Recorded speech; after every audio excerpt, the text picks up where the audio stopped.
지금 이 화면을 보고 있는 여러분의 스마트폰 아니면 컴퓨터 안에는요, 수십억 개나 되는 아주 작은 스위치가 빽빽하게 들어차 있습니다. 근데 이게 머리카락보다도 수십만 배는 더 작거든요. 대체 이걸 어떻게 만드는 걸까요? 오늘은 마치 번개를 손에 쥐고 원자 단위로 조각을 하는 것 같은 정말 놀라운 기술의 세계로 여러분을 한번 안내해 볼게요. 이번 시간에는요, 먼저 현대판 연금술사의 도구가 뭔지 알아보고 이어서 플라즈마 샌드위치랑 보이지 않는 엔진의 원리를 파헤쳐 볼 겁니다. 그리고 이 기술을 어떻게 정밀하게 제어해서 지금의 디지털 세상을 만드는지 그 과정까지 차근차근 따라가 보겠습니다. 자, 그럼 이 마법 같은 기술, 그 첫 단추는 대체 어디서부터 시작되는 걸까요? 모든 건 가장 기본적인 재료에서 출발합니다. 우리 주변에 흔하디 흔한 기체가 어떻게 반도체의 심장을 조각하는 그런 강력한 도구로 변신하는지 바로 그 비밀부터 한번 알아보죠. 네, 바로 이 질문이 오늘 우리가 풀어볼 기술의 핵심입니다. 우리가 매일 쓰는 스마트폰 속 세상을 만드는 이 나노미터 크기의 조각들, 상상이나 되시나요? 대체 이게 어떻게 가능한 걸까요? 그 답은 바로 물질의 네 번째 상태에 숨어 있습니다. 플라즈마는요, 우리가 보통 아는 고체, 액체, 기체랑은 좀 다른 말 그대로 물질의 제4의 상태라고 불립니다. 기체에다가 어마어마한 에너지를 딱 가하면 원자가 쪼개지거든요. 그래서 플러스 전기를 띤 이온이랑 마이너스 전기를 띤 전자가 뒤섞인 마치 아주 뜨겁고 활기 넘치는 입자들의 수프 같은 상태가 되는 거죠. 바로 여기가 핵심이에요. 이 입자들이 전기를 띠고 있으니까 우리가 전기장이나 자기장으로 원하는 대로 정밀하게 움직일 수 있게 되는 겁니다. 그러니까 결론부터 딱 말씀드리면 이거예요. 만약 플라즈마 기술이 없었다? 그럼 지금의 마이크로칩도 없습니다. 다른 그 어떤 기술로도 이렇게 작고 정밀하게 회로를 새겨 넣을 수가 없거든요. 지금의 전자산업 전체가 바로 이 기술 위에 서 있다고 해도 정말 과언이 아니죠. 좋습니다. 플라즈마가 우리 손에 쥐인 나노 조각칼이라는 건 이제 알겠어요. 그럼 이 조각칼은 대체 어떻게 만드는 걸까요? 이게 놀랍게도 아주 특별한 샌드위치를 만드는 과정이랑 되게 비슷해요. 자, 플라즈마 샌드위치를 한번 상상해 보세요. 두 개의 금속판이 빵이라고 생각하고요.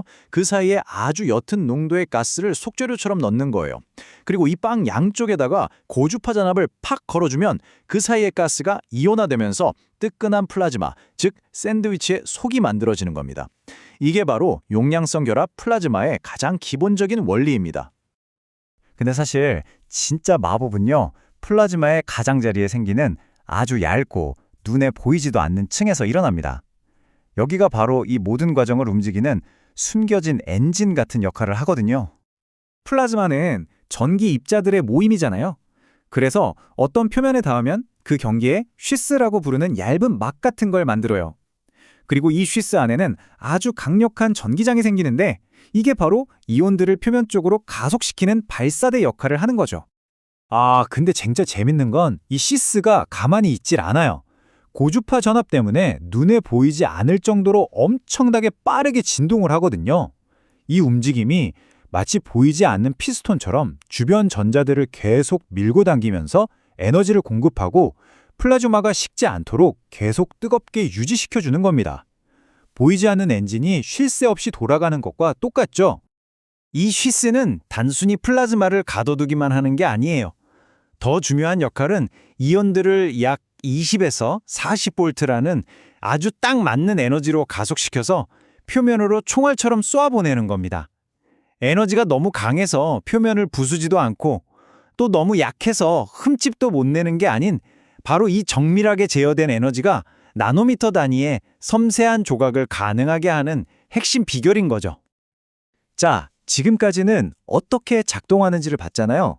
그럼 이제부턴 왜 이 기술이 이렇게까지 중요하고 유용한지에 초점을 맞춰볼게요. 모든 건 제어, 바로 이 한 단어로 요약할 수 있습니다. 이 인용문 하나가 모든 걸 말해주고 있어요. 반도체 회로가 계속 더 작아지고 촘촘해지면서 그냥 파내는 게 아니라 우리가 원하는 방향으로만 아주 정밀하게 파낼 수 있는 능력이 그 무엇보다 중요해졌다는 거죠. 그리고 플라즈마 기술이야말로 그걸 가능하게 해주는 유일한 해답이었던 겁니다. 옛날에는 화학약품을 써서 깎아냈어요. 이걸 등방성 식각이라고 하는데 이건 마치 물에 설탕 녹이듯이 사방으로 옵하고 들어가니까 옆면까지 파이는 언더컷이 생겨서 정밀한 모양을 만들기가 힘들었죠.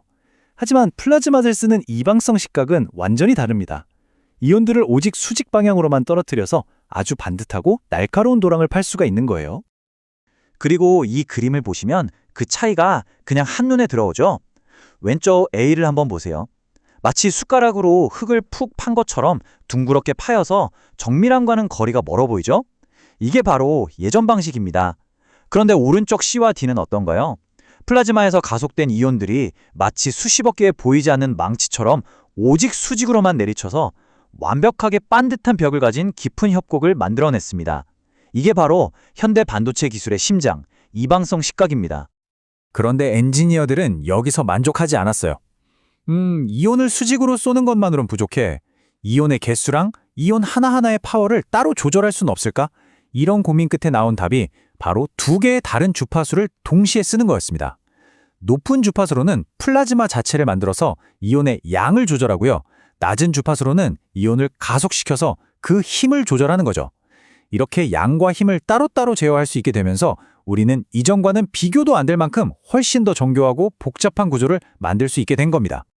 자, 그럼 이 모든 복잡하고 놀라운 물리 현상들이 어떻게 우리가 매일 쓰는 스마트폰으로 이어지는 걸까요? 이제 마지막으로 이 모든 조각들을 하나로 맞춰볼 시간입니다. 칩을 만드는 과정은 판화를 찍는 거랑 비슷하다고 생각하시면 쉬워요.